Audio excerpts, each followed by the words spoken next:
Bonjour à toutes et à tous et bienvenue dans cette nouvelle chronique qui va porter sur le plus beau royaume elfique de la Terre du Milieu lors de la guerre de l'Anneau, la Lothlórien.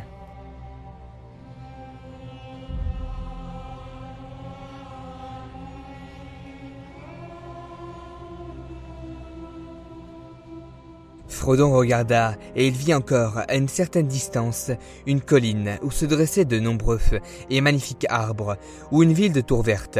Il ne pouvait dire lequel des deux. Il lui sembla que c'était de là que venait le pouvoir de la lumière, qui régnait sur tout le pays.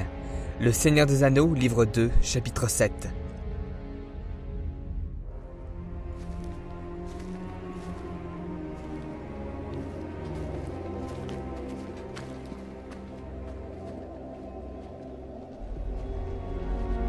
Skalathon, the heart of Elvendom on earth, realm of the Lord Celeborn and of Galadriel, Lady of Light.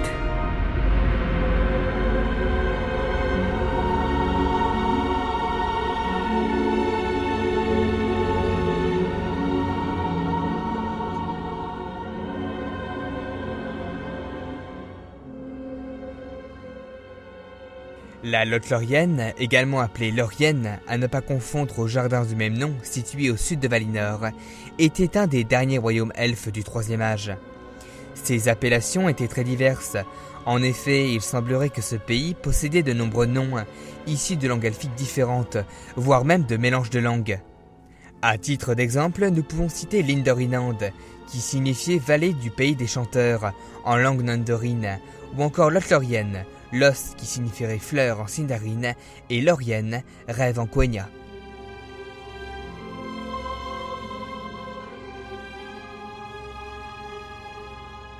Le pays était situé à l'est de la Moria, entre les monts Brumeux et le fleuve Anduin.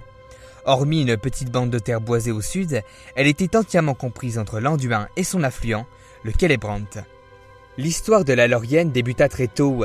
En effet, elle fut peuplée avant le premier âge de la Terre du Milieu par des elfes Nandor, anciens Teleri qui, apeurés par l'aspect des montagnes, avaient décidé de ne pas rejoindre Valinor. Ainsi, de petits royaumes nandorins se créèrent à l'est des monts Brumeux et dans le Val d'Anduin. Le second âge vit l'arrivée d'elfes Sindar dans ces communautés, en plus d'elfes Noldor, comme Galadriel. En effet, elle pénétra dans le royaume de Lindorinand où elle planta des graines de Malorn, dont de Gil-galad, ce dernier n'arrivant pas à les faire pousser en Lindon. La forêt fut alors dirigée par un seigneur Sinda, Amdir, qui enrichit la culture nandorine, notamment en important sa langue, le sindarin.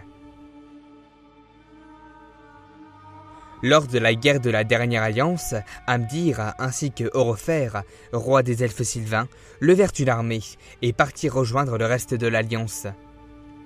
Néanmoins, ils restaient distincts des autres peuples présents, du fait qu'ils ne reconnaissaient pas Gil-galad comme leur chef militaire. Ainsi, leur manque d'unité causa leur perte, car nombreux d'entre eux périrent lors de la Dagor d'Agorlad, et notamment leur propre roi. Après la chute de Sauron, ces elfes retournèrent dans leur demeure, mais durent néanmoins migrer à cause du mal que propageait Dol Guldur. Une partie se dirigea alors vers le nord, sous l'autorité de Tranduil, et une autre vers l'ouest de l'Anduin, sous l'autorité de Amroth, fils de Amdir. Au Troisième Âge, ces elfes, vivant en forêt de Lórien, construisirent de nombreuses demeures, perchées dans les hautes branches de Malorn, ce qui leur valut le surnom de Galadrim, ou peuple des arbres.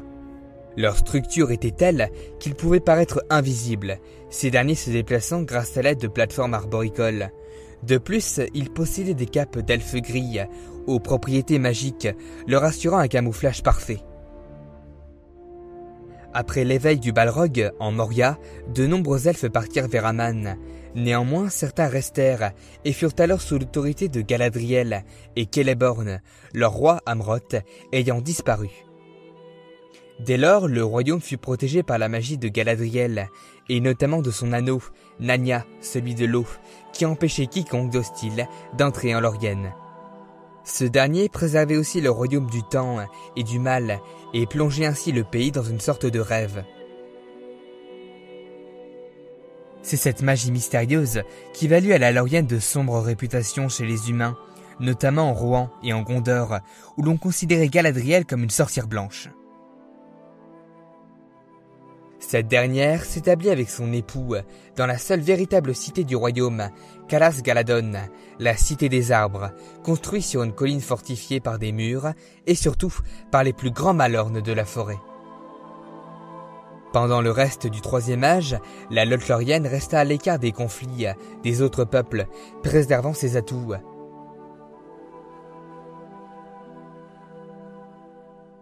Néanmoins, la communauté de l'anneau, qui fuyait l'enfer de la Moria, trouva refuge et conseil en ce lieu.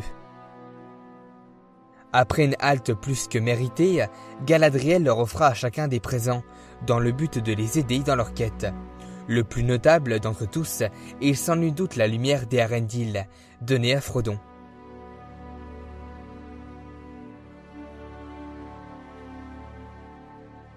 Quelques mois plus tard, lors de la guerre de l'anneau, la Lorienne dut faire face à 3 assauts des forces de Sauron, provenant tous de Dol Guldur. Mais le pouvoir de ces gens, ainsi que de Narnia, était si fort que la Lorienne était considérée comme imprenable. Seul Sauron en personne, ou le Balrog de la Moria, aurait pu briser cette force ancestrale. Après la victoire des peuples libres, Celeborn ainsi que son armée se dirigèrent vers l'est, et plus particulièrement vers Dol Guldur. Cette dernière fut alors rasée avec l'aide des elfes de Thranduil. La partie sud de Mirkwood fut alors rattachée à l'autorité de Galadriel et de Celeborn, devenant la Lorienne orientale. Cependant, au début du Quatrième Âge, Galadriel quitta la Terre du Milieu en direction de Valinor, laissant la régence à son époux. Lui et son peuple finirent par se retrancher en Foncombe pour finalement partir pour Aman. En 120 du Quatrième Âge, à la mort d'Aragorn, Arwen, son épouse, se rendit à Carim Amroth, autrefois lieu de leur fiançailles, où elle mourut. La Lothlorienne était alors décrite comme déserte.